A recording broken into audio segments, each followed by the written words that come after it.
a choice right now, between fear and love. It's just a ride. Out of the dark night of ignorance and into the shining light of truth. Expanding reality. A population of citizens capable of critical thinking. We don't see things as they are, we see them as we are. There's a level of reality where everything dissolves into an ocean of energy. We empower our experience by insisting on our authenticity. That's very profound. Very. Expanding reality. Welcome to Expanding Reality. I am your host, Brandon Thomas. On this incredibly cool episode, Kesenya Moore and David Mathisen join me to get more hyped about the fact that we are all going to the Contact in the Canyons here in Duck Creek Village, Utah. That's going to be April 20th through the 24th. Couple spots left, I believe, so you guys come hang out with us. My wife, Mary, is going to be joining us as well. Hello. Yeah, buddy. So we are super pumped about this. It's hiking. It's all kinds of stuff. Now, heads up for this episode, in particular, the audio-only audience, check the link in the show description for expandingrealitypodcast.com. That is where the video version of this show can be found. And there's a whole presentation that David puts on. It's absolutely awesome and mind-blowing. His font choice is absolutely perfect. And so definitely check that out. All the ways to find them located in the show description, as well as the event. Again, guys, April 20th through 24th. Come hang out with us. We'd love to see you. So without any further ado, let's get to this incredibly cool conversation with Kesenya Moore and David Warner Mathisen. Do you guys have that saying in Australia, Kesenya? No, we don't. No? We don't even have it in the United States. We would call it a chook. Okay. Well, and we on don't that, have that expression either, Kesenya. I don't know what he is. Is that exclusively a Texan thing? Okay, well, we're not going to say what that was. I'm going to air this just after we started laughing about it. But you guys can come find out what that saying was at the Contact at the Canyons, and you can come join us, and that's what we're going to hang out and talk about here. Super excited. Kesenya Moore, David Mathisen. It's so good to see you. I cannot wait to give huge hugs in person. This is going to be extra special, of course, but thank you guys so much for sitting down and hanging out with me. We don't need intros because we've all done all that, and I'm going to link all the other shows that y'all have been on anyhow, so we could skip ahead to the dope shit and let's just get to it. And that S-bomb means that we drop out of we drop down a bracket in YouTube monetization because we cursed within the first 5 minutes of it. But you know what I say to that? Fuck it, because we're doing the Contact at the Canyons thing. I don't give a shit. Guys, it's good to see y'all. How are you? I love it. It's great to be with you, Brandon. Are y'all ready for this for 4 days? Are you sure? No, I'm not sure now. I'm starting to get cold woof. feet. You're like, woof. Like that, what is it, a 29-hour plane ride? Look, you'd be looking forward to it. Be kind when I get there. Yeah, and I remember that going to China. It was like 37 hours to get there or something like that. It was weird. And then on the way back, I lived the same day twice, which was interesting. Yes. Time travel. You lose a day and gain a day. I know, that's the best we can do for time travel at this point in time, in history. In time, Maybe in the future we'll actually get it. But no, it's I'm really excited to come and see Bryce Canyon and Zion Canyon because I've only ever heard how gorgeous they are. So it's a great place to be catching up. Yes, and the wife and I are going too. What's that? No, go ahead, Meeting please. for the first time. I know. I'm so fucking excited. And actually, another buddy of mine, Drew Burkholder, he's an Expansive Insider, and I'm shouting him out again. We shouted him out with Graham and the guys on the last episode because he's going to be there. He actually adores you, Kesenya, and he said that he found out about you through our conversations on the show. So super excited. He's like, I'm doubly excited to meet. He's a super cool dude. So shout out again, Drew. We're looking forward to hugging you as well, brother. So this is going to be an awesome event, and I am super pumped about it. Of course, all the ways, guys, to find this and them as well are going to be located down in the show notes. Make sure you'll check that out. Only a couple of spots left. I mean, like less than some. So make sure you guys check that out and get on board with this. We want to come hang out with you. So come hang out with us. We're going to be there anyway, right? You might as well. So that is going to be awesome. I tell Drew I'm going to be gifting people who come a year ahead astrology report. So he's already on the list and he'll be getting one when I get there. Did you hear that, Drew? Keeps getting better, dude. Yeah. I love it. Love it. All right. Well, y'all come get it. Signed up for that too. Come hang out with us. So what are we looking forward to here? David, what are you looking forward to on this thing, man? Yeah, this is going to just be another unforgettable event. The guys at Grimerica really started these Contact at the Cabin series of events to be kind of taking a typical traditional conference and flipping it on its head, where in a traditional conference, everyone's kind of sitting in a big room somewhere, an auditorium, and they have a parade of different speakers going across the stage. And, you get a wide range of different people. This is a lot more focused, and you're there the whole time with them, and you're doing things like going out and hiking in the beautiful, nature, and doing breath work with the great Brandon Powell, who's a master instructor in the Wim Hof method. He does breath work that is it's really an amazing discipline that I was never exposed to before the first one of these. So this is the third one. And then I'll be doing stars over Bryce Canyon. The day that we go to Bryce and hike around, we stay out there until we watch the sun go down and the stars come out, and then just glorious stars as long as we want to stay out there. And then there is a flex day in there where people can go back to Bryce, can go to Zion, can ride in side-by-sides. There's all different kinds of things that you can do. And like on the crazy trails that are up there in the mountains. Now, it might be a little snowier this year than it has been in previous years. I want to know if Brandon's got his swimsuit ready, because ice baths, Brandon. Well, what I love, and my wife, by the way, pointed this out. We keep calling it this now. You have replaced the word swimsuit for us. We call them bathers now because of you. Yeah. In your little video, you're like, bring your bathers. And Mary and I now say that all the time to each other. I'm like, you got your bathers? She's like, yes. And it's cute. You do and a yes. very good Aussie accent. You really Thank you. do. It's my favorite one. Yes, Yeah. we are or bathers budgie ready. smugglers. We call them men's bathers. Yeah. Budgie smugglers. We do Use grape your imagination smugglers. for why. No, I was saying, man, we'll give you one from here. Grape smugglers, and then the banana hammock I like, because that's just phonetically fun to say. Banana hammock. Like, that's just fun. So yes, I've got that, and it is. You've got that packed? Good. Maybe. I hope I have it packed. You know what I'm saying? But I don't think you're gonna have much in there after those ice baths, right? I'm gonna say goodbye to those for a little while. Yeah. That's an intelligent design thing. Yeah. That's an intelligent design thing too. We're not going to splinter on this. Maybe I don't know. But why are they out there all flopping around? David, have you ever? I know you've thought about this. Dude. We all have.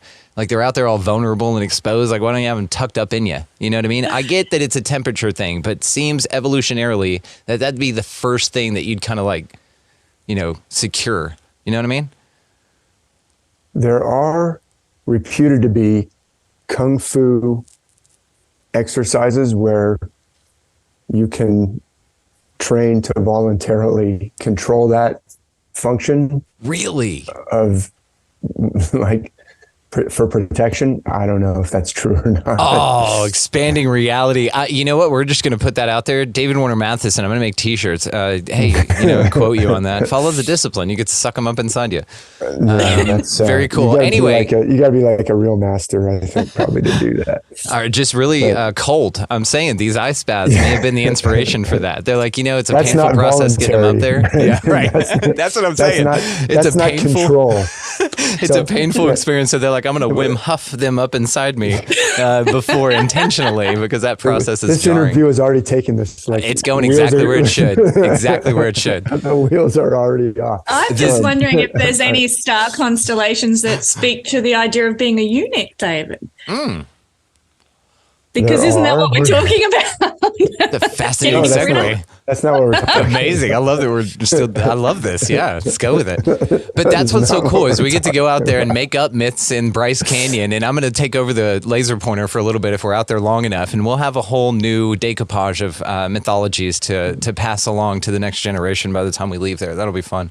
No, it's going to be fantastic. And so just to kind of wrap around, you said, well, explain this. That's what it is. It's hanging out with the podcasting team of Grimerica, the podcasting superstar of Brandon and Expanding Reality, and his a smoke show of a goddess wife, dude. Goddess other. If anything, Mary, she's worth a trip. Yeah. Hanging out with Kesenya, hanging out with me. I've said it, I think, on the Grimerica discussion that we did with Graham and Darren. You know, you can go look at all my videos that I've put out, or my online courses, or books that I've written, to get the content. And we will talk about the content. I've got some amazing stuff to share, but really that's a small portion. Sitting down and listening to a lecture is just to kind of get you oriented to the stars. The important part of this is experiencing, hanging out, having fun, being human men and women together in a glorious place with other people who are open-minded. It's not that we all necessarily believe the same things, but it's just so refreshing to hang out with people who listen to Expanding Reality. You know, in this world, sometimes it's like, well, your family doesn't necessarily want to hear everything that you might want to talk about. But at these events, everybody, like I said, not everybody is into all the same things, or even necessarily believes the same theories about everything. But that doesn't matter. It's just an open-minded, fun group to hang out with, new friends, good vibes. Yeah, the connection. That's what I'm so pumped about. And that's why this event is so cool, because it's so intimate. That's what's so fun, because you're going to get the extremely deep and all of that stuff, but we're also going to make dick jokes and stuff. You know what I mean? That's like the scope. You get the authenticity. You get this high caliber conversation and the realism with who we are, which is wonderful. The fun. All the fun. And what I love about this particular trip, by the way, because this is a special manifestation for me, actually, this is proof that the universe actually gives you better than what you thought it was going to be. So in 2020, my wife and I, at that time, the last time we went anywhere was to the Grand Canyon, and this was 8 years ago. And it was my mom's like 50th, like she was super pumped to hike the Grand Canyon. It was awesome. So we went out there, but we have not gone on anything since until this. And here's why I'm super pumped about this in particular. So not only has it been long and like we totally deserve it, all that good shit, but in 2020, I had a secret trip planned because we're such road warriors. You've just heard that we're going to drive 17 hours like gladly. We're like, yeah, we'll do this and we'll do that. So we're planning. I'm planning this huge road trip, and guess where we were going? Zion, Bryce. Like that's where we were going because we wanted to spend time in Utah. I knew that because when we were in the Grand Canyon, we stayed in Winslow, Arizona. Right there, Wilson, right below it, whatever that is, and the South Rim. And then whenever we were going back, you know, we're on the road. And the way my wife and I work is we have a map. And I go, hey, have you been to Utah yet? And she goes, no. So we went up there, saw Monument Valley. Then we got to go over and we saw the canyons. Damn it, I forget what it's called. But it's the cliff dwellings, in southern Colorado near Durango. And then we stayed in Durango that night. So we're just like all over the place. But in 2020, I had this epic road trip planned, and this is exactly where we were going and what we were going to see. But here's the way that I'm interpreting that the universe works way better is because now we get to go, but we get to go to this, and we get to be with y'all. So it's different. What I had planned was us driving through and just going, oh, that's cool, but missing all of the nuance of what you guys have to offer the experience while we're out there. So this is going to be way cooler. And this is another proof, again, to this idea of like just get out of your own way. The universe has something way better. So if you're planning something that fell through, just again, something like this, with this energy is right behind it. You know what I mean?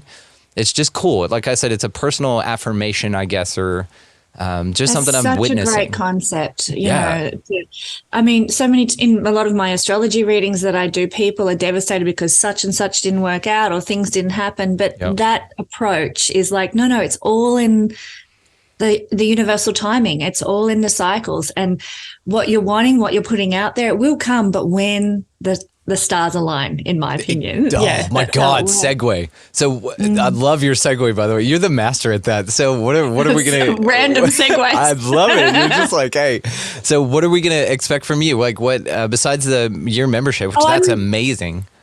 Yes, so everyone who comes will, if they can provide Darren and Graham with their birth details, I'm going to give everybody a solar return. That's what it's called, a solar return chart, which is a look at your personal year ahead, through the lens of astrology. But I'm there to chat with, so chat about your charts, chat about your sun, moon, rising sign, all that sort of thing, as part of the discussions. And I'm there to enjoy the stars over Bryce and Zion Canyon too. So, yeah, I'm very, very excited to be part of this team. It's great.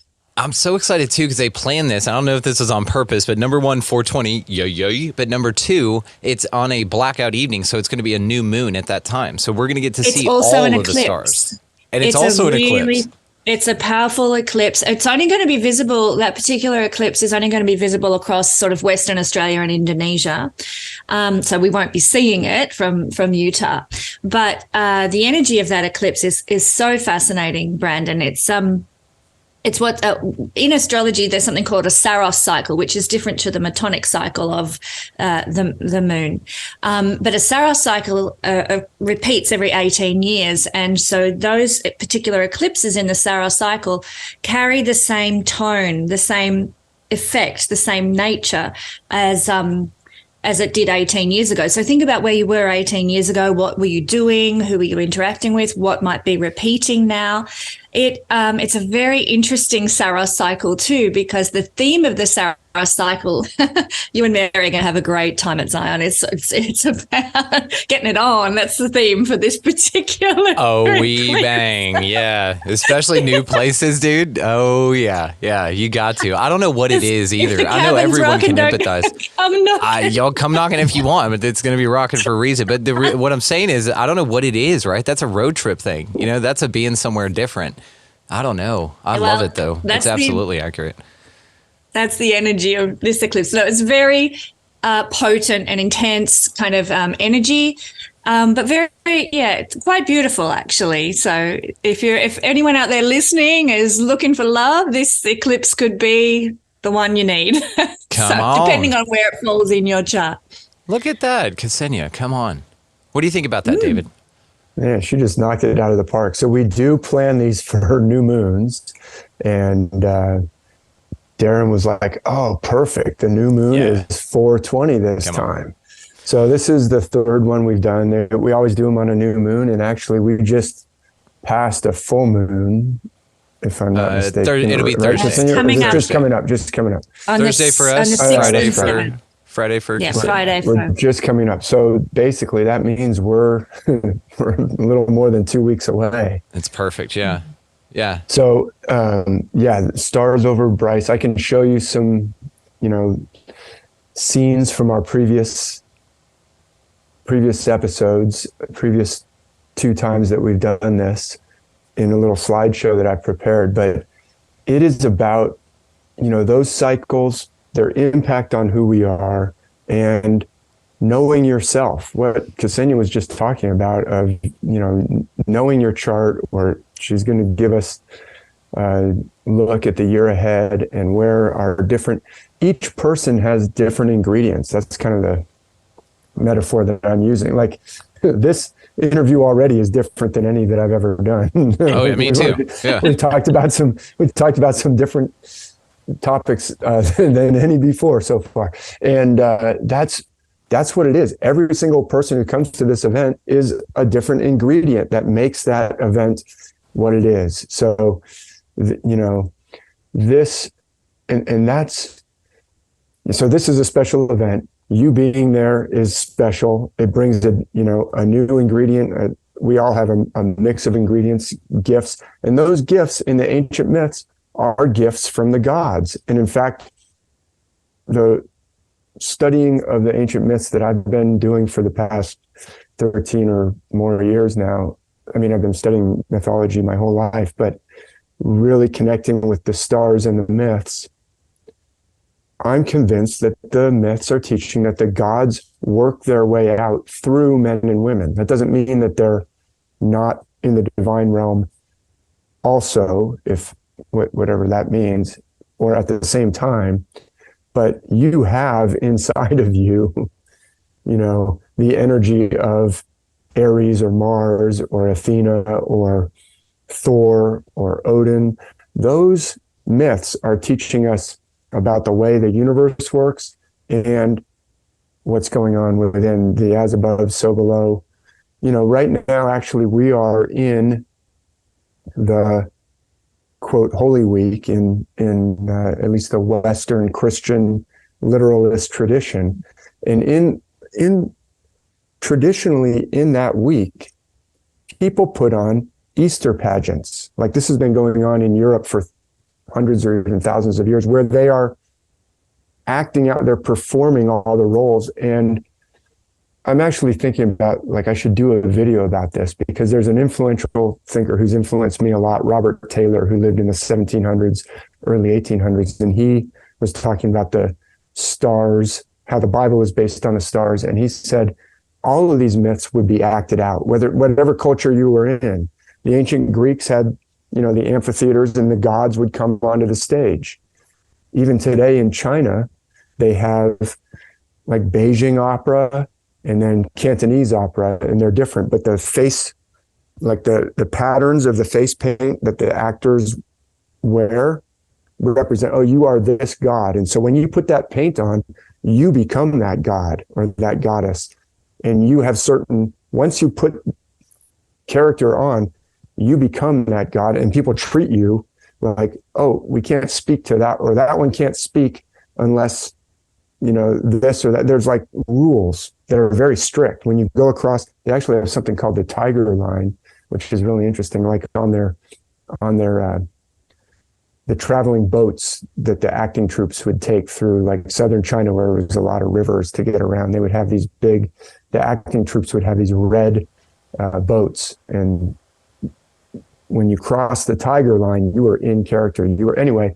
What am I saying? That's awesome, David. I'm trying to bring it back. Beautiful, though. The point is that the gods and goddesses, we're acting that out. Some people are acting that out in Christian pageants right now, or Easter pageants.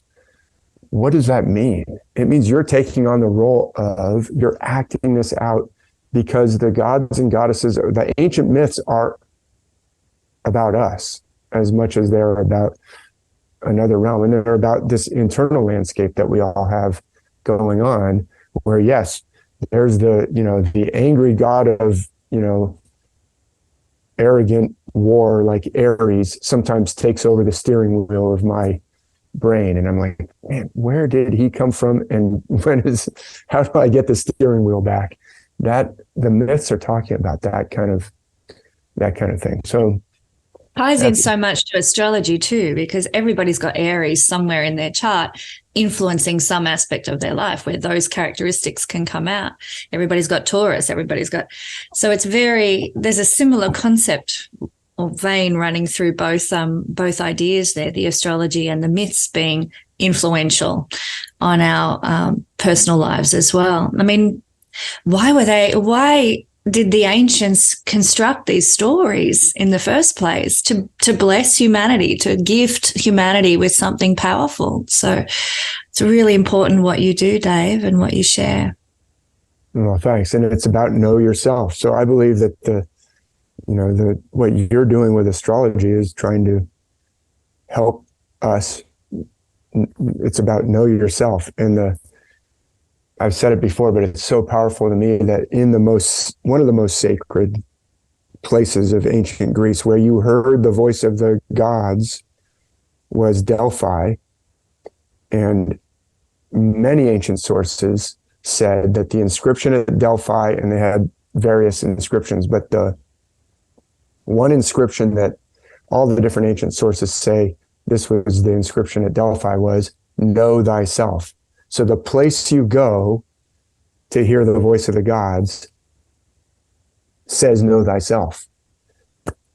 So that's what the ancient myths are actually pointing you towards, is know yourself, and actually your higher self or your deeper self, your authentic self. That is where you hear, or that is like the pivot or the connection through whom or through which you hear the voices of the gods. I'm convinced. So Brandon's higher self may have been drawing him to go to Zion and Bryce all along. And finally, everything's come together to make it happen. But you were being 100%. pulled there.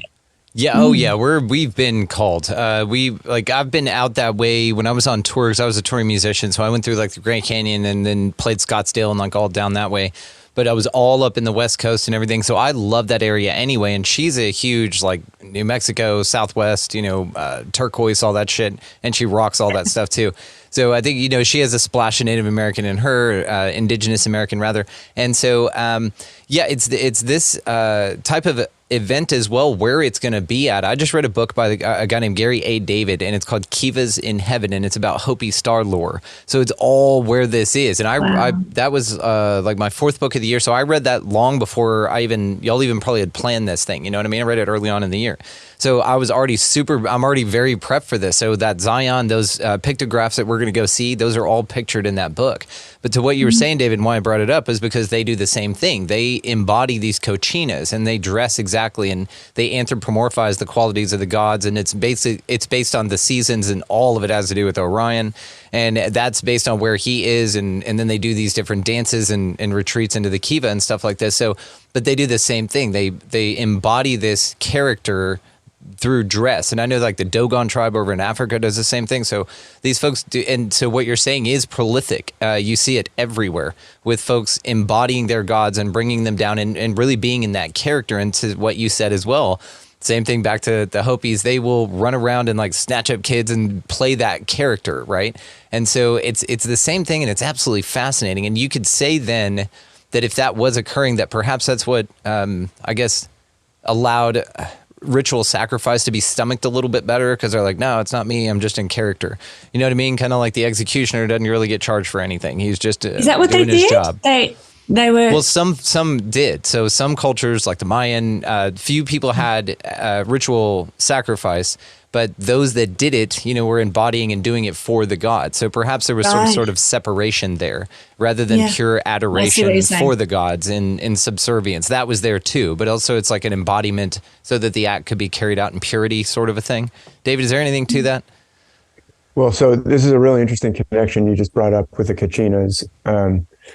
And I'll circle back to that question about, so yes, they do I won't say the exact same, but it's the same. It's the same pattern worldwide, and they're putting on the divine and stepping into that character. But also, the Hopi, the face paint for their specific face paint for pattern for a certain type of clown that is black and white facial bars. In the Chinese opera, there's a character who's a clown that has the same or very similar black and white face paint pattern, which is a very interesting connection. And so that ties into what I was going to say about this concept of ritual sacrifice, or there was an ancient worldwide system. This is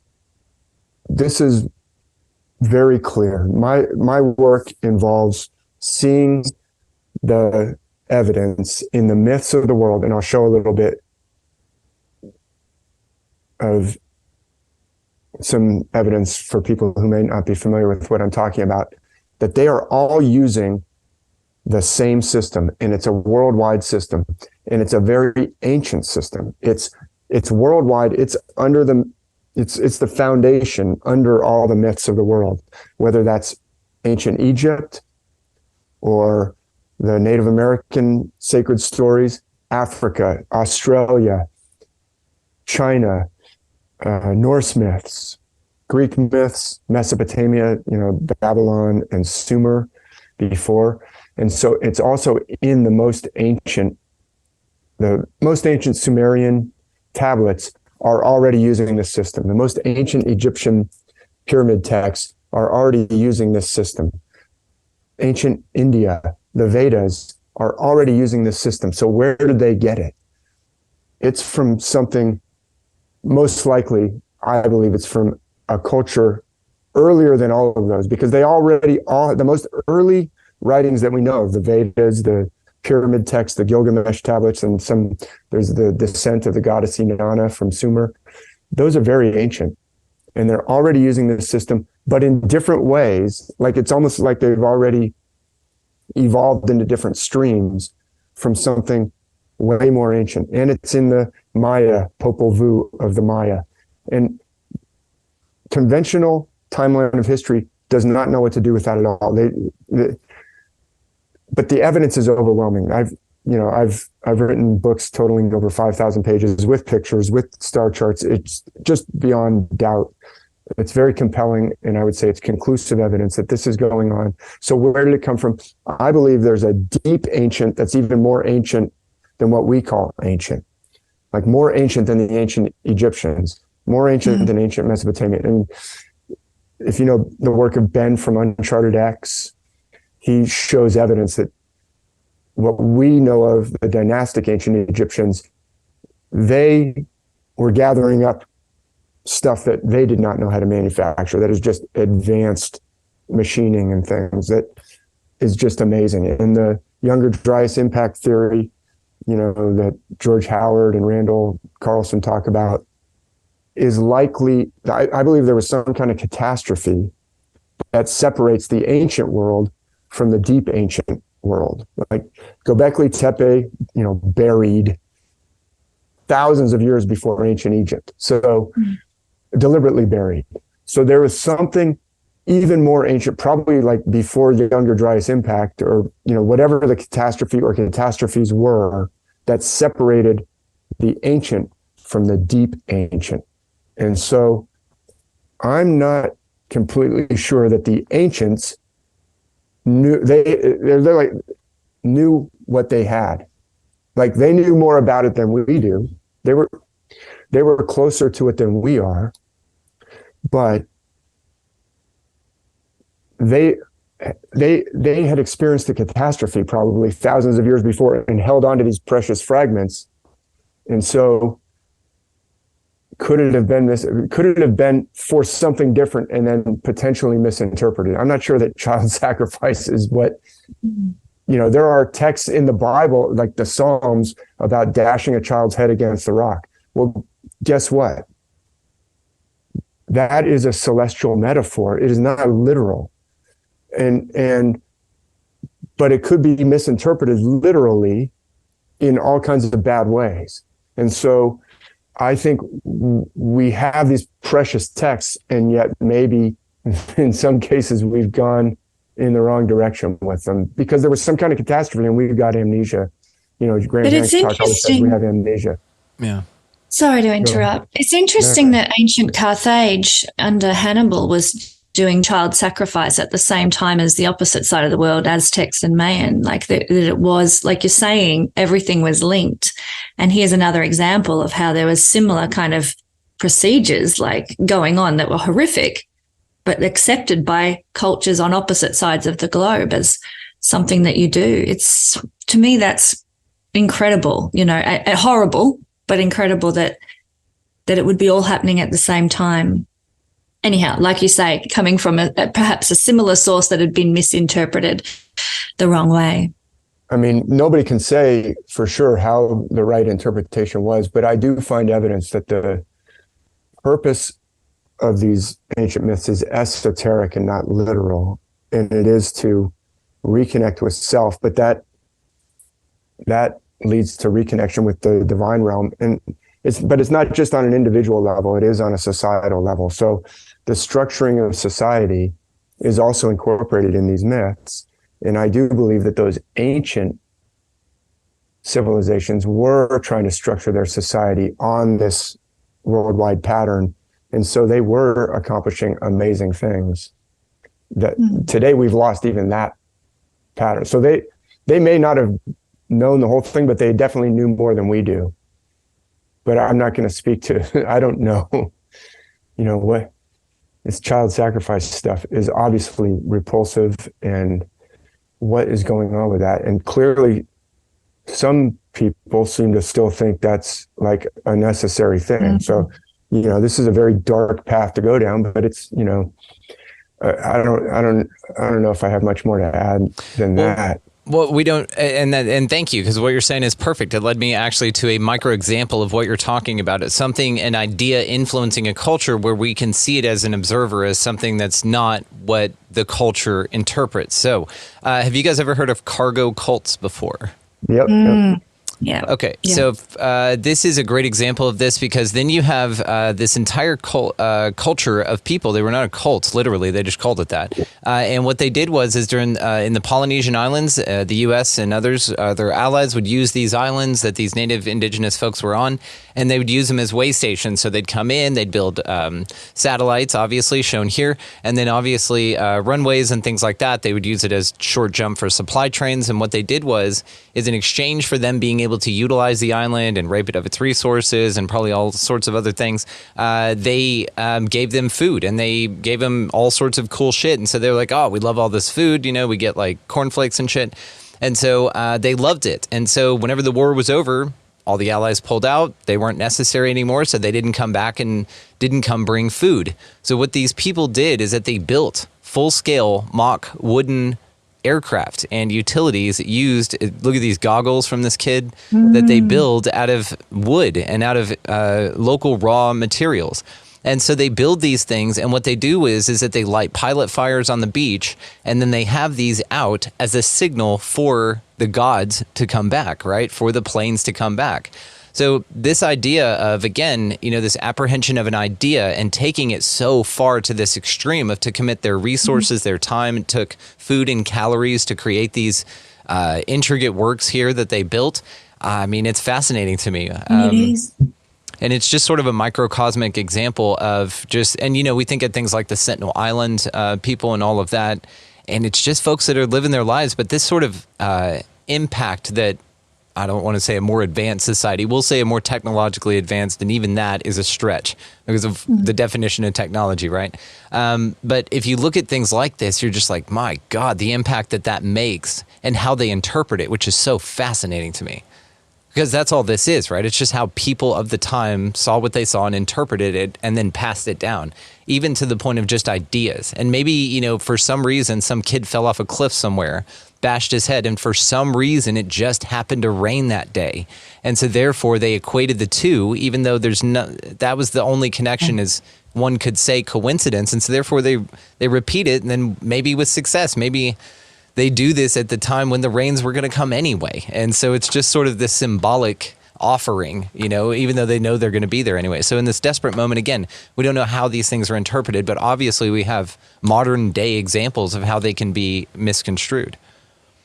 Yeah, it's like a literal, I would call that like a literalizing. So in the Bible, you do have also a passage where Solomon says, well, cut that child in half. And to prove the mother's Abraham was going to sacrifice his son. Right. Yep. Yeah. Isaac, Yep. That's right. And those are celestial. I've got a celestial Bible tour course, parts 1 and 2, that one of them talks about Abraham, Isaac, in that whole episode, and then Jacob and the children of Jacob. And one of them talks about the Solomon episode. And those are definitely celestial. I can say that with complete confidence, and I can demonstrate that they're celestial. And they're esoteric. The 2 babies in the Solomon story have to do with 2 births. Have you ever heard of like a second birth? Those are esoteric concepts that it's trying to teach us something that's really important and really true, but it's not literal. And in both cases, the child doesn't get actually killed. Spoiler alert, David. Thanks a lot. If you haven't made it through, Sunday school, Right.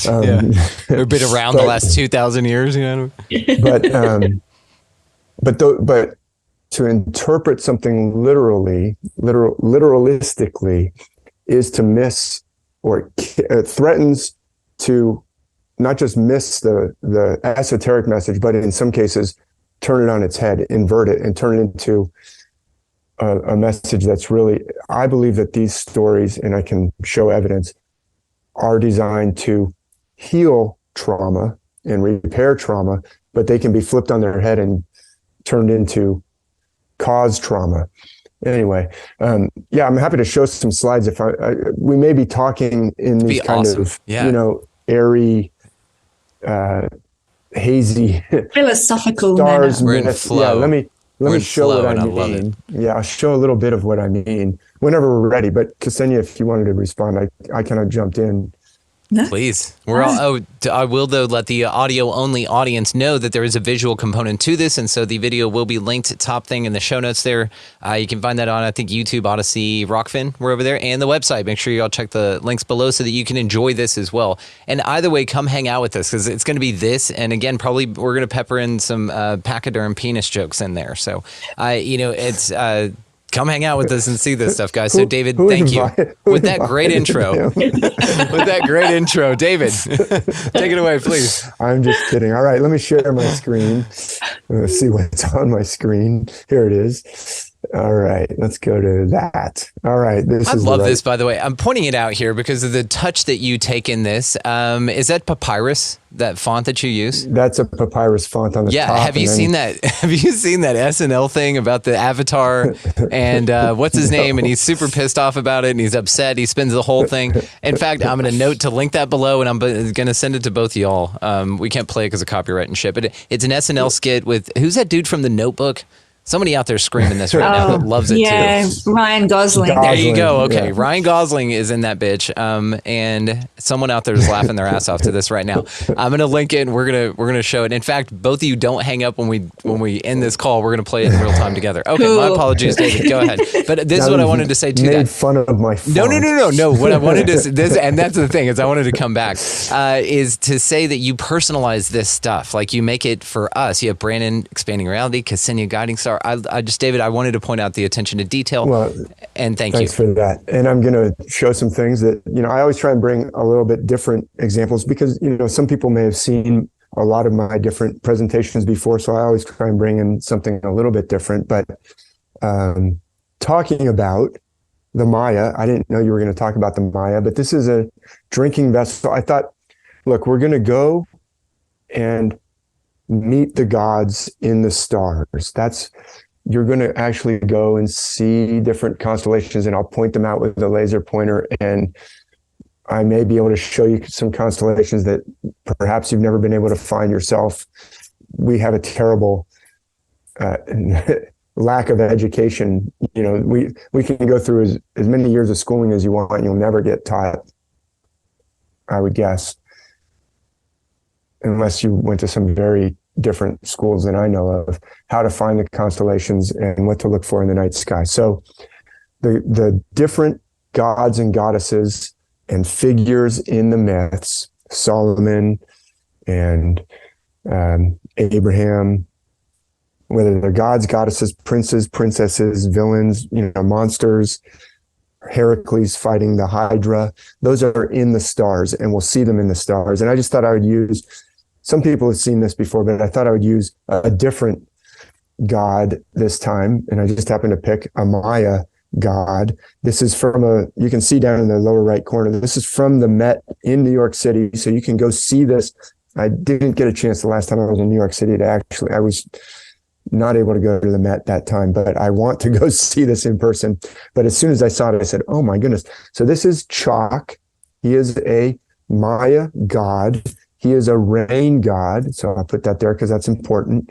So a sky god, a storm god. But I want to point out a few features that he's got. He's in this lunge posture, and people who have seen some of my other presentations know that this is a very distinctive posture. Look, he's got one leg forward, like his heel raised. He's got a weapon held over his back. In this case, it's an axe. I don't know if you can see it, so I'm going to put an arrow. That's the axe head.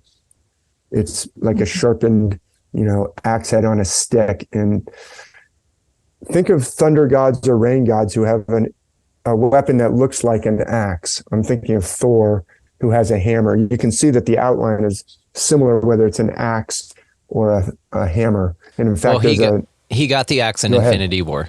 Yeah. Thor got the axe in Infinity War. It was forged in the Death Star. Yeah, him and Rocket did it. So actually, you're spot on with this, dude. I just wanted to update it. Yep. Well, there is a god in Africa whose name is Shango, who is also a lightning, thunder, fire god, and he also has an axe. So Thor's hammer, it's the same constellation is what I'm saying. A couple other distinctive features on this. This is a piece of artwork that was 7th or 8th century. You can see I put it in very small print, all the stuff from the Met right there. This is a Maya ceramic. It's actually a tumbler, like a coffee mug. So this curves all the way around. And he's got one arm holding the axe over his back. One arm is reaching forward. And in this case, he's actually grasping a disc-shaped thing. And if you read the description on the Met, website, scholars debate what this disc is. I'll tell you what the disc is. They don't know what it is. It's in the heavens. And there's the disc.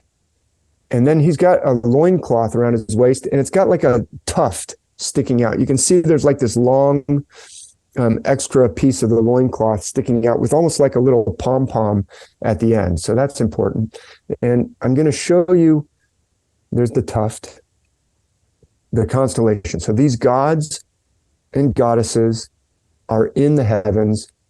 And once you start to like see the distinctive features of specific constellations, they match up with different deities around the world who have similar characteristics, like rain god, thunder god, Shango, Thor, Chak, Zeus. I'll show you some Zeus in a minute, but I'm just proving that the gods are in the stars here. I want to show, this is the constellation known as Hercules. We call this constellation Hercules. And that's the outline. I've inverted the background. I'll show you some, against a dark background in a minute, but just so you can really see the outline of Hercules against this Maya tumbler, I've angled it, but I haven't changed where the stars or the lines are in the sky. And this is a constellation called Corona Borealis, which means crown of the north, or the northern crown. We will be able to see that. If we wait long enough, we'll see Hercules come up in the east as well. In some myths, a Hercules figure will grasp a arching something, a Corona Borealis. Now look at this. There is Chak on a Maya tumbler. Look at how his legs are exactly in the posture of Hercules. His outstretched arm grasping a disc that is in the exact right position for Corona Borealis. And then you can see the constellation has the weapon. One hand is reaching forward, sometimes grasping a disc. One hand is arching or menacing with a weapon over. That's why, right? Because of that. And I'll just fade it in and out a little bit so that everyone can see. I'm not altering or, photoshopping anything here. This is just a screenshot of the night sky connecting the stars of Hercules, and a picture from the Met in New York City of this beautiful Maya tumbler with the rain god Chak on it. And the stars on this picture are larger if they're brighter. This is an app called Stellarium. So they're larger if they're brighter. And there's a very bright star right here. It's the 5th brightest fixed star in the sky, Vega, which is located in the constellation of the Lyre. So all guitar players, Brandon, must pay homage to this constellation, because that's the stringed instrument of the heavens. That's the harp that you see on a bottle of Guinness, by the way. That's the harp that King David played, that Leonard Cohen sang about. So in the Hallelujah song. Yeah, and Orpheus rocked the shit out of one of those too, right? Orpheus so was Eurydice a harp just player. That's salted right. it up. Yeah. You got it. So this is these different, once you start to know these different connotations that are associated with different parts of the sky, you can start to see, all the myths and the stories in the Bible are based on these constellations. But I'm pointing out Vega because remember that tuft that came off the hip of the god? You can see that Hercules could have a Hercules figure. It's not always Hercules, the hero that we know of as Hercules. It could be Zeus, it could be Chak, but they're going to have often a loincloth of some sort or a garment of some sort that has like a tail with a pom-pom at the end of it because of Vega right there. It's right there. So here's the night sky with the Milky Way, and there's Hercules that I just showed. And I'm going to I'm going to zip through this because I've shown this presentation, but I'm going to get to some stuff that's special and unique. But interrupt me at any time. This is from a piece of pottery it's in Germany today, but obviously it's from ancient Greece. That is Zeus. Do you see anything like distinctive about his posture that looks like chalk from the Maya?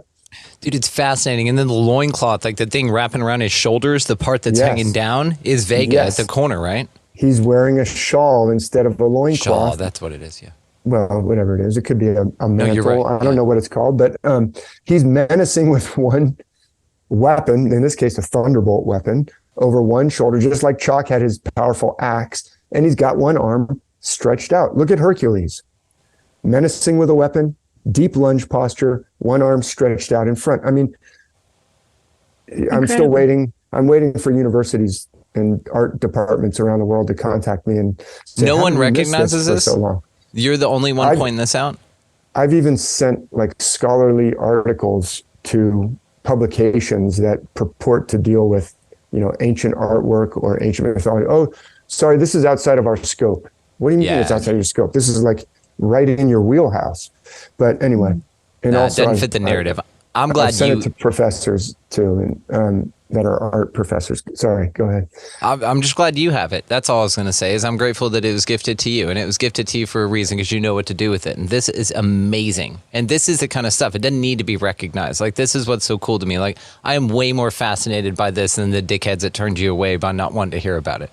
Well, everybody's got their paradigm, and there's a reason. Academia they have a very high bar of what there's a reason for all that, and I've got to present the evidence in a very airtight way. But yeah, so far nobody, like, I've been writing about this now for 13 years. Anyway, this is really undeniable, and I don't claim to be the first person to realize that the myths are based on the stars. I've said Plato shows hints that he knows about it. There was a philosopher in ancient Roman times named Macrobius. He shows hints. There's Hamlet's Mill in 1969. They wrote about it. There's Robert Taylor that I mentioned.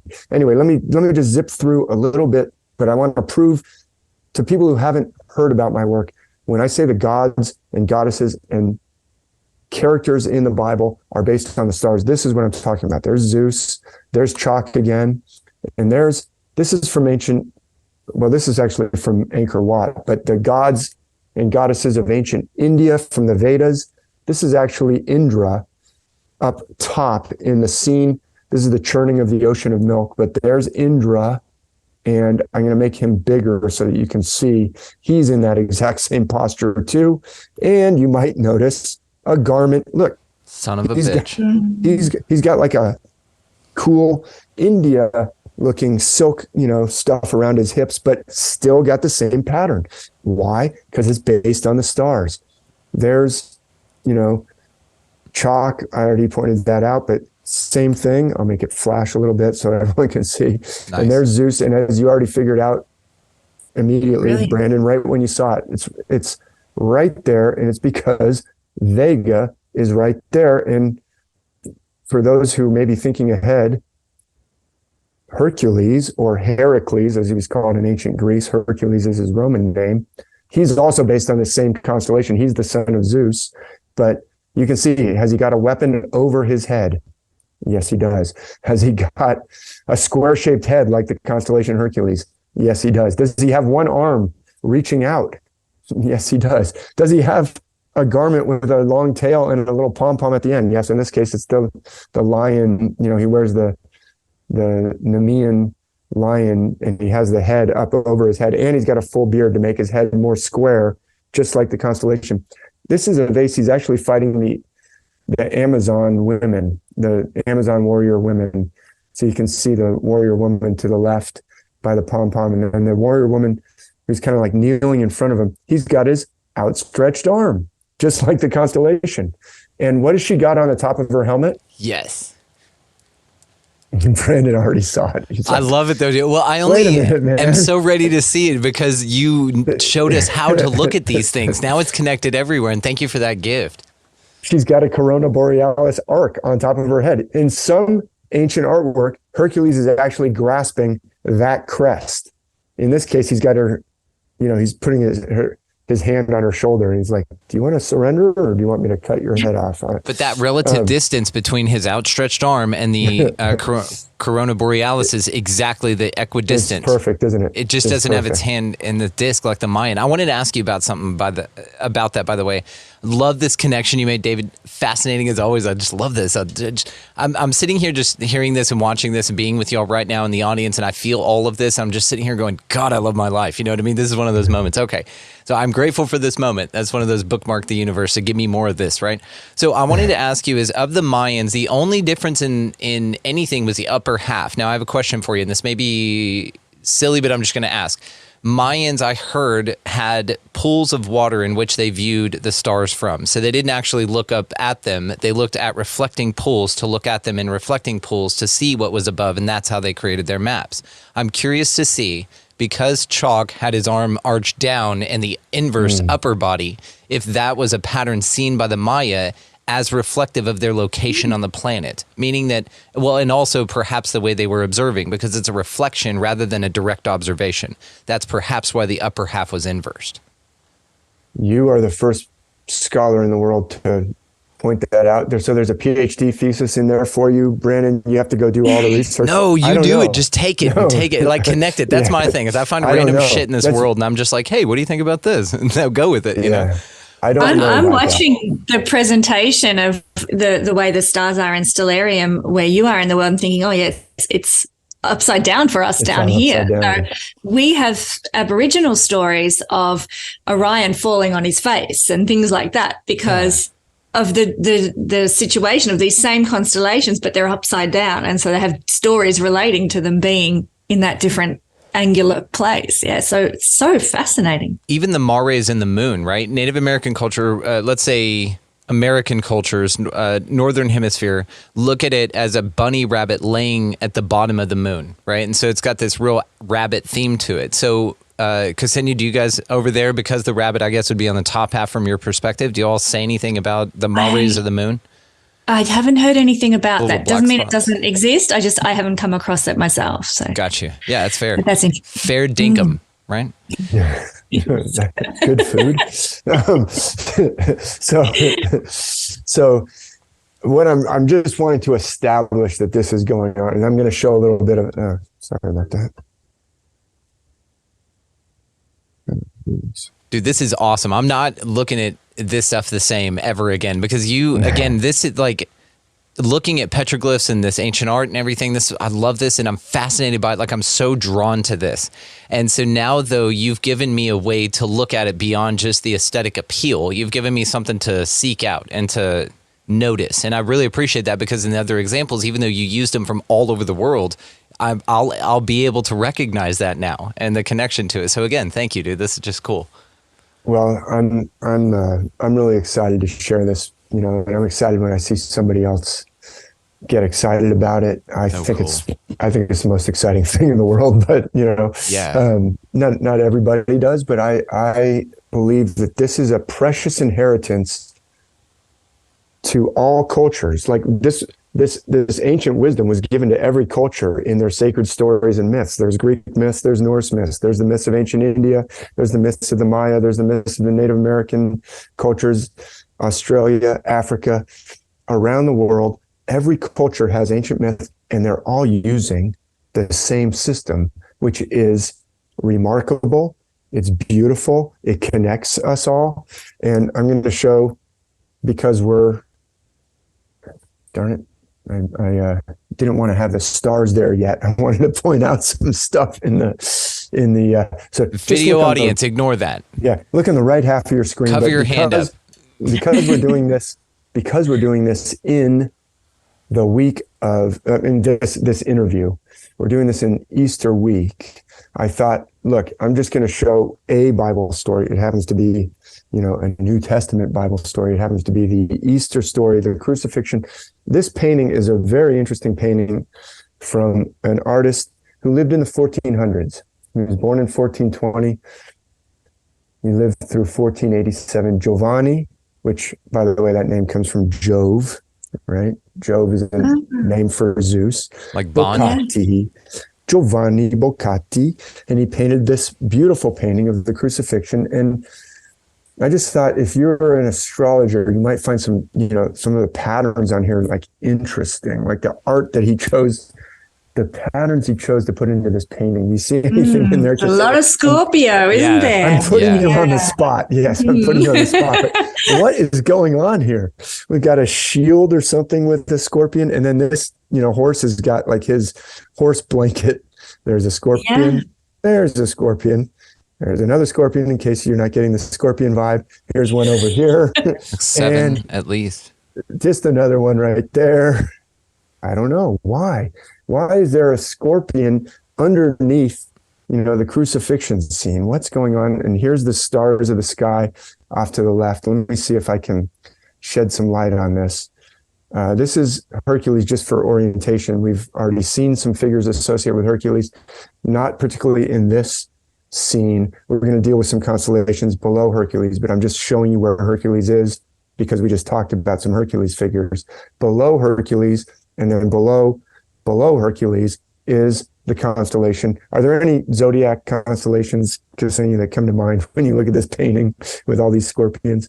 Yes, Scorpio, obviously, which is, Obviously, we're talking about Scorpio, and Scorpio is directly below Hercules, but also beneath Hercules is a very important constellation whose foot actually does get crossed by the ecliptic. The zodiac is the band of stars, constellations that the sun, moon, and planets of our solar system pass through as their background. And they do pass through the foot of this constellation that I'm going to outline in between Hercules and Scorpio. So look in between Hercules and Scorpio. Very important constellation. I talk about this constellation a lot because it is so central to the myths of the world. It plays a very important role in many, many myths. It's in the zodiac, but not in the zodiac. It's in the zodiac, but it's above the zodiac. It's the constellation Ophiuchus, and it looks like a tombstone or an obelisk. There's that oblong rectangle with a triangle on top, and then serpents on either side. And that constellation plays the role of the pivotal figure that's between heaven and earth, the pivotal figure that connects us between the mortal realm, or what Brandon likes to call the 3D realm that we're all trapped in down here, the realm of the zodiac that tells us about all our different personality traits, and the celestial realm, the divine realm, the gods, Hercules playing the most high, Zeus or Chalk or Thor, not always the most high god, but in the case of the Bible, yes, it is Hercules most of the time. That is, so the Son of God is, Jesus is associated with Ophiuchus. He's the pivot. This is esoteric. I'm giving you this is the black belt information about the esoteric system. But just because we're doing this interview on the week that this is, I thought I'd show some Bible connections. Look at the shape of Ophiuchus, and you can see there's a very bright star in Scorpio that I drew that line down from the top of the triangle. It's a cross invoking constellation, and I'll prove it to you. If you want to read some of my books, I go into it in greater detail, but that line is going down to the brightest star of Scorpio, which is Antares. It's a reddish star, but that's basically the cross. That Ophiuchus, Jesus is mostly associated with Ophiuchus, not entirely, but mostly, and definitely in this particular scene, which I'll show some more evidence just to finish this off, and then I'll show some scenes from Bryce Canyon. Let me see if I can fade out a little bit and bring in Ophiuchus is near another constellation. Can you see the moon there? This is the moon where it is right now. You can see the dates down at the bottom if you look really closely. We're here on April 4th. The moon is almost full. I was wrong when I said it just became full. It's getting full. I haven't been. Things are going in all directions right now for me. But the moon is almost full. It'll be a new moon when we do this event. It's just tonight happens to be at the head of this constellation that I'm going to outline for you right now. That's the constellation Virgo, the Virgin. Virgo, the Virgin. She's going across the sky in the northern hemisphere, at least, on her back with her legs elevated and raised. Not going to be a virgin for very long. Come on. Yeah, it suggests a couple of things. Brandon already gravitated to. It suggests, having sex, which is present in a lot of myths, including with this particular constellation. But it also suggests giving birth. When a woman's giving birth, she'll have her legs elevated and raised to give birth, pushing against the stirrups or the foot pedals. And who's she giving birth to? So who's the son of this particular virgin in this story is? I love the arrow. I love the action arrow out, because that's what I visualize. Is her shooting that thing out of her virgin vagina and him landing over there all upright. And he's like, I got snakes. Maybe that's an umbilical cord that he's holding. You know what I mean? That's awesome. Brandon's taking the Brandon, ball and running with it. You are going to bring the humor to Utah. That's what your boy sees. That's all. Yeah. And so this is just additional evidence. I'm just backing up my case that Jesus is often associated with Ophiuchus. And I'll just show one more piece of amazing artwork. This is a triptych. A triptych is like a painting usually on wood. This is on panels of wood that are like hinged. So it's like a surround feature. Before they had, IMAX screens, they had triptychs. And so they would paint, and it'd be on wooden pieces that were hinged. And so the sides could kind of wrap around and you would feel like you were in the scene. This is by a Dutch painter named Maarten van Heemskerk. And Maarten, of course, comes from Mars. Kerk comes from church, or that's a word for church. So he's Martin of the Heems Church, I guess. He lived from 1498 to 1574, a little bit after the previous painter. But if you can see it, Jesus is famously crucified between two thieves, right? Now, he's on a very traditional looking cross, which I just showed you in Ophiuchus. But I really like this particular triptych, because look at the way that the thieves are being crucified. They are in just massive contorted positions, because who are the two thieves on either side of the central cross of Ophiuchus is the serpent halves. So like you said, Brandon, Ophiuchus the name means serpent holder. So Ophiuchus is holding two halves of the same serpent. You have snake handling, comes from the Bible says they shall hold serpents and not be, poisonous serpents and not be harmed. That's from Ophiuchus. I've never made that connection before. That is awesome. You hear about those folks in tents, that just let the venomous snakes bite them and shit. That is fascinating. I never made that connection. Well, I don't think they let them bite them, because people they're not supposed to from that. But the idea is that you're safe. It's taking something literally that's actually celestial and esoteric. But the two sides of Ophiuchus, the head and the tail, they play different roles in different myths. But if you can see, I don't know, are we covering up the artwork with our faces, or is it all visible to you in the audience? Yeah, okay, Zoom will do it automatically. We're great. Perfect. So you can see those two thieves, like the thief that's on the tail side, there's like a line, the flat tail that's angled down. There's the head that's kind of round, and that thief kind of has a bald head, and he's like, it's just evocative in my mind of, look, I know where these two thieves come from. They come from the head and tail of Ophiuchus. Like, this system has been somehow passed down through the centuries, because I was showing you artwork from 400 BC. There's even more ancient artwork. I could show you artwork from ancient Egypt. I could show you artwork from the Pylos combat agate, which was found in a tomb in ancient Greece that was sealed up in 1500 BC. So classical Greece is like 500 BC, 400 BC, 300 BC. This is from 1,000 years earlier, and it's the same celestial patterns in their artwork. So how this got passed down through the centuries, I'm not sure. Whether the artists actually knew exactly what they were doing, I'm not sure. They may have just been taught this is the way you portray, these conventions we use for these figures. I don't know if they were taught the system or not, but clearly this is going on. So I just wanted to show some evidence.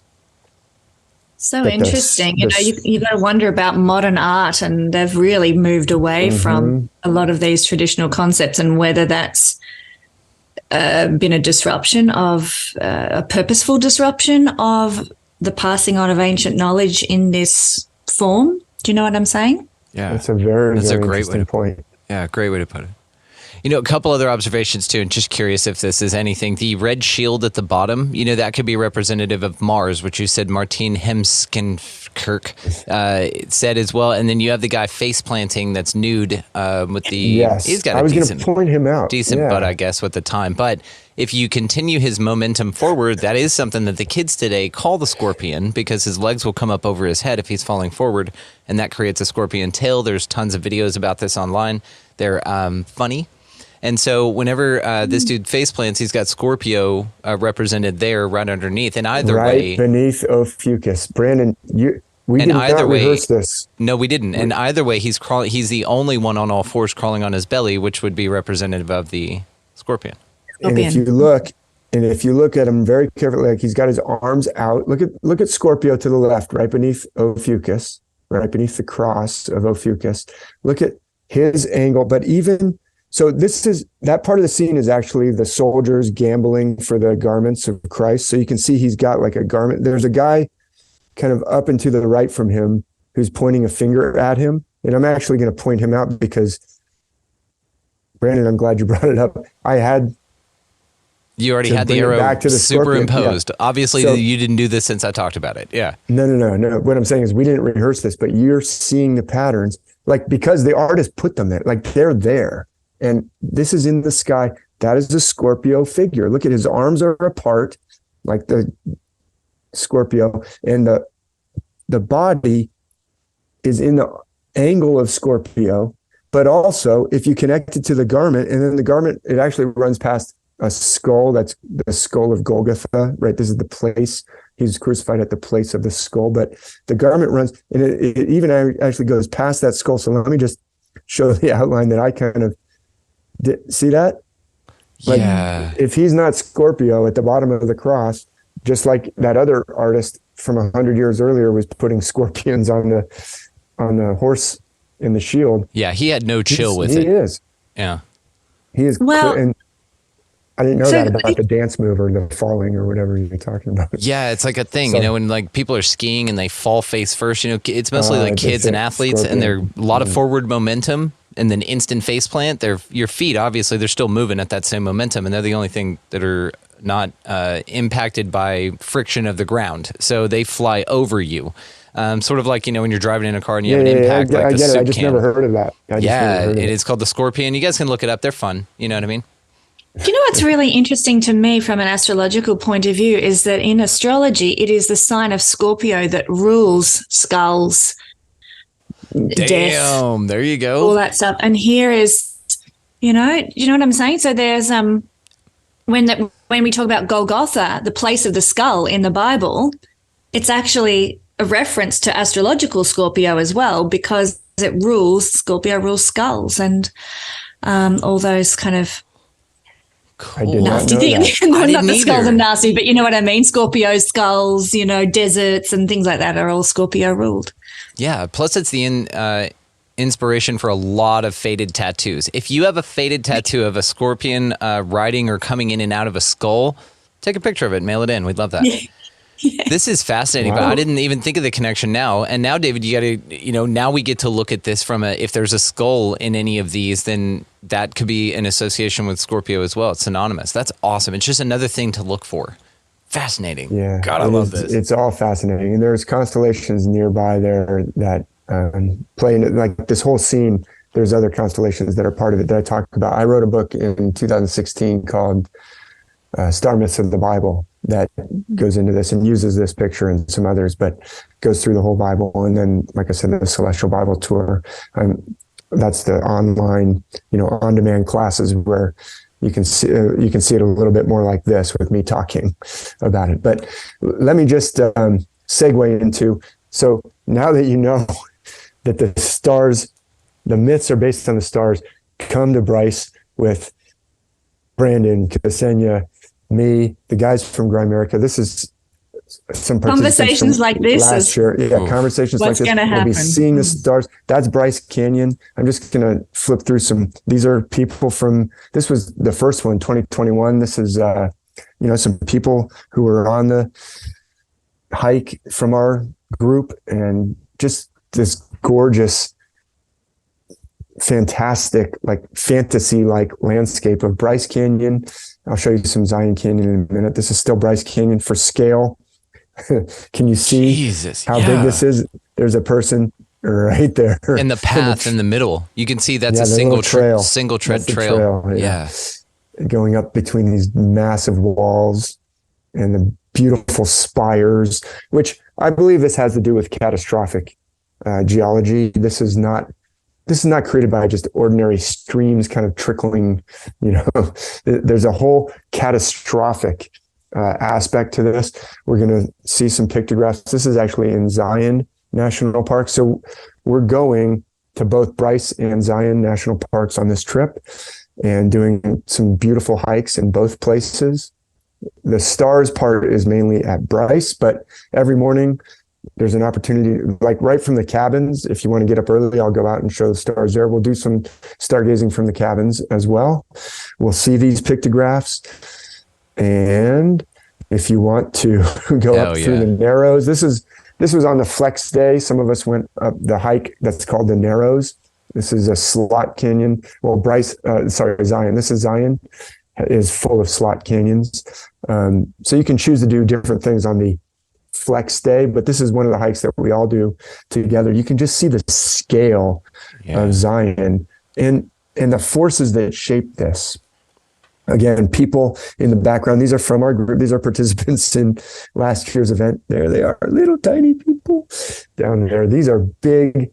And those, I think they were like giant mud, those were soft when they got carved that way. They weren't hard and then they were carved over the millennia. This was like all flowing mud or something at one point.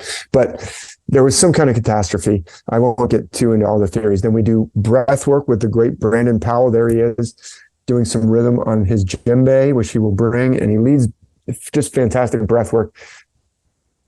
This is the main cabin. This is like the main area of the cabin where we do the breath work every morning. It is unforgettable. You will really enjoy the breath work. The cold work is optional, but there's me in we set up these inflatable pools and fill them up with hose water. You can see the snow in the background behind my head. And there's actually some sheets of ice on top of the water there. If you look above Brandon, you can kind of see it. And Brandon, he's a pro at this. You can see he's a lot further down in the water than I am. I like your reach for the sun, and so I will ask that. Let's put it in the sun next time. Can we just start there? You know what I mean? Yeah, you're like a cat stretched out in the sun. It's awesome. But you're doing it, man. And I actually have never done cold plunges before, so I'm very much looking forward to this. I'm a very warm, like hot shower kind of person. I'm very like, let's just do it. But I absolutely see the benefit of it. So again, this is one of those things I've been very curious to invest time into and energy into. And now the opportunity to do it with all of you is wonderful. This is so cool. And with a master, like Brandon really is. Dude. Like we're not just hopping in a bathtub. He has done this, he does it himself every day, but he has done this with groups around the world. He is a pro. He's going to make sure it's safe. And of course, this is totally optional. Nobody has to do anything, obviously. But the breath work, like everyone should really participate in the breath work if you want to, if you feel comfortable doing it. But the cold work is, not everybody does it, is all I'll say about that. But we do go, this is the Virgin River. Everything at Zion National Park is named after pretty much mythical or biblical themes. The Virgin River flows down through Zion, and we do, it's also very cold, not quite as cold as the ice baths, but we do have an opportunity to, if you don't want to do the ice baths, you can do the Virgin River. You can do both. You can do neither, whatever you want. But it's a really just a fun time. Let's see here. There's the details.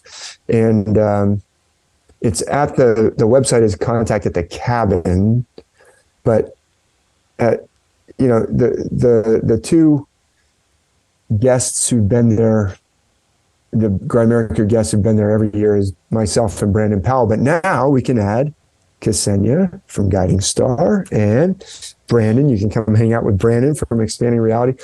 And I'm doing the everybody else. astrology. Brandon's doing the comedy. I'm so- doing whatever the hell y'all want. I'm just going to be there. And we're just going to get amongst them. I love this. I'm going to be there reminding you and giving you back to yourself, which is what I love about this crew. All of us are here on the same mission. We just do it in different beautiful ways that we're all very passionate about. And that is we're all here to give people back to themselves. And you do that through a myriad of ways. Having incredible presentations, a dope real-time, things happening right in front of you that you get to enjoy this amazing esoteric information. And like I said, I would rather, everything you just showed us here, David, I'm so fascinated by this. And I know everybody else is too. That I would so much rather hear it from you than, again, with those dickheads, that said this was nothing. And we use dickhead as a term of endearment, of course. But I'm here. yeah, like the way you guys throw around the word cunt everywhere. It's just a form of, we just love you. You know what I mean? No, we don't do that. Don't y'all call everybody cunts? I thought that's the way it worked. Every Australian I've talked to, especially you. Okay. You just turned I off for the do camera. not. Okay, I see. Okay. Either way, but this is just one of the most exciting things, and I could not imagine doing this with anybody else. This is so cool, and thank you for adding our names to that. That's very sweet, David. This whole thing is so cool. You're going to be there. You're going to be there. It's going to be really exciting. That's right. Can't wait. This is amazing, guys. Well, I'm super excited. Of course, all the ways to find y'all, the event, everything are going to be linked down below. So did y'all have any closing remarks or anything before we get it capped off here? Anything you want to remind folks about or make sure that we Just get come join us. It's going to be so much fun. Yeah, if not this year, make plans for the future. There's other Contact events, Contact in Mount Shasta. I think they did do one in Durango, in the early days, Brandon. But the other thing I would say is I think you did a recent interview, or I know you did, with Brandon Powell and the guys, the team from Grimerica, Darren and Graham. So Brandon Powell is also just amazing with he is a force of nature, is one way of describing him. So if you missed that episode with Brandon Thomas interviewing Brandon Powell, I would definitely recommend go check that out, or check out Brandon Powell on Grimerica when he's been on. It's just going to be fantastic, and it's just a great mix. So I'm really looking forward to it, and really glad you're going to be there, Brandon and Kesenya and Mary and everyone. It's just really an unforgettable, special vibe. Yeah. Come hang out with this, guys. This is going to be so cool. I'm just, again, so excited. And I will link the first episode that we did. That's going to be one before this. So I'll go ahead and link that directly down below. So if you didn't catch that, go ahead and click down there. And also a reminder for the video version of this, make sure y'all come see David's presentation on this episode. It was so cool. And then again, if you get the opportunity and it aligns, come hang out with us April 20th through the 24th at Duck Creek Village, Utah. Super excited about this. I cannot wait. Thanks, thank Brandon. y'all. Me neither. It was Yeah, awesome, I know. man. Yeah. No. We're all waiting for We're each just other all to so talk. excited, yeah. You go. This is so exciting. Well, thank you guys so much. I really appreciate this. Cannot wait to see you. Looking forward to it. Likewise. Thank you for having me, Brandon. Mary and I just want to take a moment and thank Kesenya Moore and David Mathisen for coming by. That was an awesome episode. It really was. Fascinating, right? And we get to go see that in Bryce I Canyon. know. I am so excited. Dude. So, all right. We are absolutely hyped. So, a couple spots left. Y'all check the show description down there for the link for Contact at the Cabins, but it's Contact at the Canyons, this particular event. They put on several. So, come hang out with this, guys. It's going to be absolutely incredible. All the ways to find David and Kesenya are located down in the show description. Check that out. While you are down there as well, check out all the resource links and stuff that we've got for you down there. Food Forest Abundance, Opus, Red Circle, and the Manifestor's Guide. All stuff down there to help you out. So take advantage if you fancy. Also, while you guys are down there as well, that's where you can find the link, expandingrealitypodcast.com, not only for the video version of this, for David's awesome presentation if you missed it, but also where you can support the mission. This is a value for value system, so any little bit helps, and we're grateful for every single damn bit of it. Also down there, you can find the link for the handbook. That is the book that we made to go along with the show. It's super cool and dope, and I'm very proud of that thing, so check it out. And that's also where you can sign up to become an Expansive Insider, and that is a wonderful way to support the show. That's where you get all the bonus content, and it's an awesome community over there. We're starting to do these lives and hang out. We're bringing guests on. It's a lot of fun.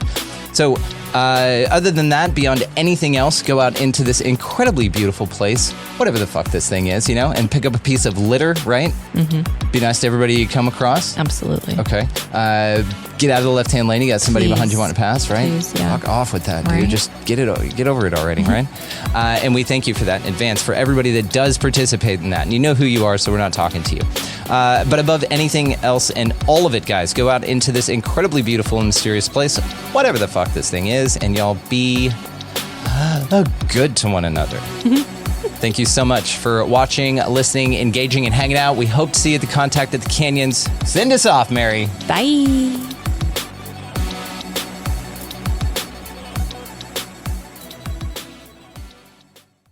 At Sleep Outfitters Outlet, great sleep is a big deal. Save 40 to 60% every day on every Sealy, Stearns & Foster, and Tempur-Pedic. Queens as low as $249. Customer exchanges, closeouts, and floor samples. Inventory changes daily, so come in for your dream deal today. With no credit needed financing, expert advice, and up to 60% off retail, it's never been easier to get the sleep and savings you deserve. Go to sleepoutfittersoutlet.com for financing details and to find a store near you.